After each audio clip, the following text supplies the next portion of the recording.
Hello, I'm Fiona Campbell and I'd like to introduce to you the Raft coaching model. Now, this is a model that I have developed to help managers, to help sales managers, coaches and people working to develop other people really get to know the inside world of people and find out what motivates them, because thoughts have power. So we have to start, for the Raft model to make sense, we have to start with the inside and outside world. So the inside world is everything that's inside your skin. That's how I like to explain it.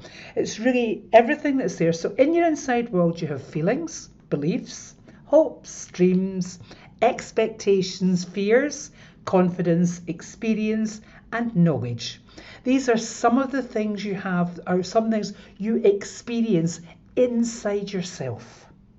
Then we have the outside world. Now, the outside world is where family, colleagues, home, office, products, services, results, targets, and actions live. So there's a difference. The things that are happening in the inside world, if you're struggling in your inside world, you can change a little bit about what you think and what you say to yourself.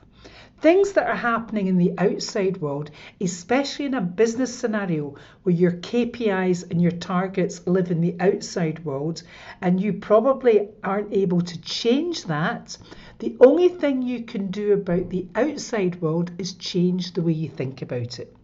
So let's go into introducing the Raft model. We start with results and actions. Now, I was a sales manager for many years and I have trained thousands of managers and sales managers and people who have to develop people in business. And when people are working to KPIs, when they're working to targets, what happens is people focus on results and actions, results and actions. What have you done? What have you not done? What are you not doing enough of? What do you need to do more of? It's all about results and actions, and that's where people stop. And results and actions are in the outside world.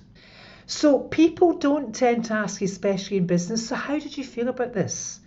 And what were you saying to yourself? In other words, what were you thinking and what were you saying to yourself? This is what's happening in someone's inside world.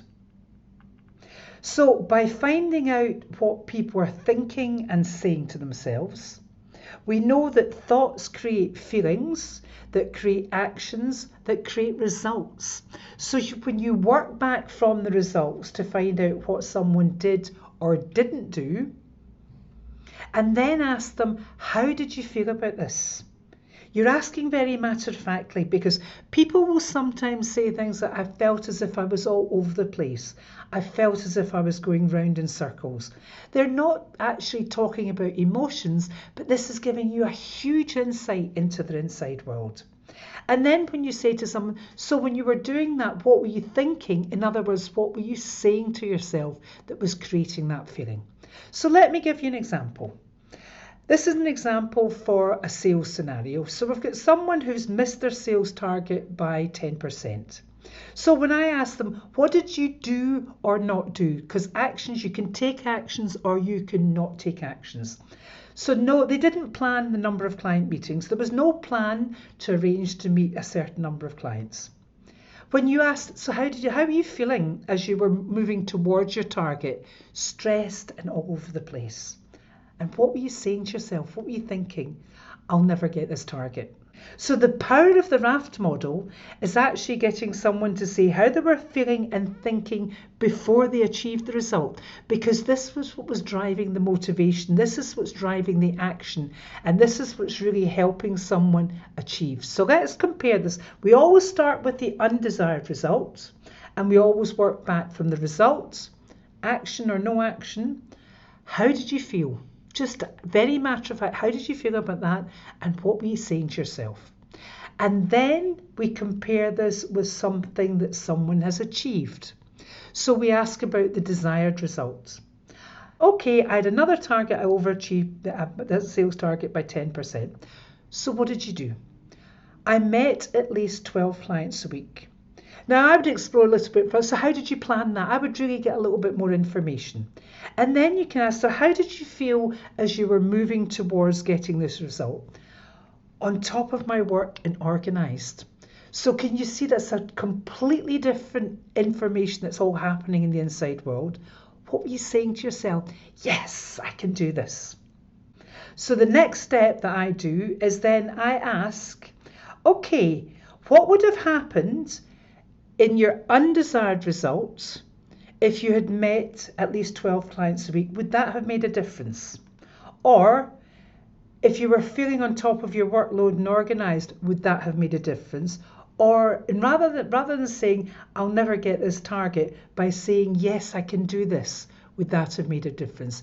Because it will either be the person could have done more action, or they could have felt differently about it, or they could have changed what they're saying to themselves. And very often the thoughts will come first. So someone, by changing the thought, can change the feeling and change the action. But sometimes just by changing action, by getting busier, that can change the feeling and it can change what someone's saying to themselves. So what we're doing here is really helping someone have a strategy where they can see how what they actually did in both the outside world and inside world that resulted in them not achieving something, and then compare what they did in the outside world and the inside world with a situation where they achieved it. So I hope that has been useful for you, and if you'd like to find out more of how we can help your company, contact me at the Professional Growth Company. I'm Fiona Campbell, and thank you very much for your time.